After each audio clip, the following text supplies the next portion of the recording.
Dia adalah Horus, Dewa Langit. Berbadan 4 meter tinggi, baru saja bangun tidur, ia langsung mendapat pelayanan ala kaisar. Melihat anaknya muda dan bijak, sang ayah memutuskan untuk menyerahkan tahta kekaisaran kepadanya. Saat penobatan berlangsung, ketika mahkota hampir menyentuh kepala Horus, tiba-tiba datang pamannya sendiri, Set Dewa Gurun.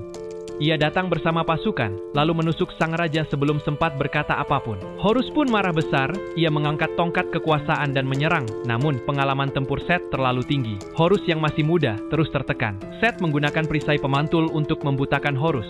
Tanpa pandangan jelas, mata kekuasaan miliknya tidak bisa aktif. Horus segera berubah menjadi sang dewa langit, terbang tinggi dan menyerang dari udara. Set juga berubah ke wujud aslinya. Namun, perisai para prajurit kembali menghalangi pandangan Horus. Ia kehilangan kendali dan jatuh kembali ke bentuk manusia. Set menginjak tubuhnya, lalu menggali dan mencabut mata kekuasaannya. Horus pun kehilangan sumber kekuatannya. Saat Set hendak membunuhnya, muncullah Ratu Cinta, kekasih sang raja. Dia memohon belas kasihan, bahkan rela menyerahkan diri kepada Set demi menyelamatkan Horus. Horus akhirnya diselamatkan, namun dia dikurung di makam sang ayah.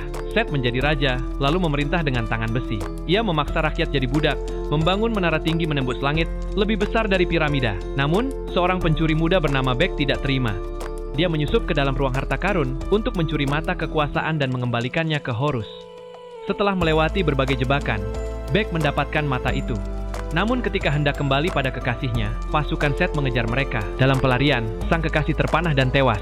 Bek kemudian mencari Horus dan menemuinya di dalam makam. Ia menawarkan mata kekuasaan dan meminta Horus menghidupkan kembali kekasihnya.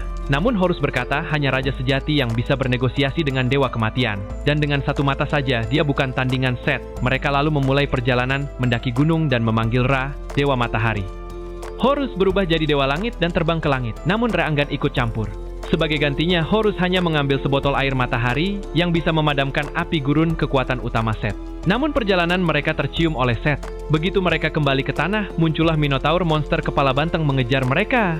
Tanpa kekuatan ilahi, Horus terjatuh dari tebing, tapi berhasil menusuk Minotaur dengan tombak terakhir. Mereka selamat, namun saat mereka menarik napas, dua ular raksasa tiba-tiba muncul dari belakang.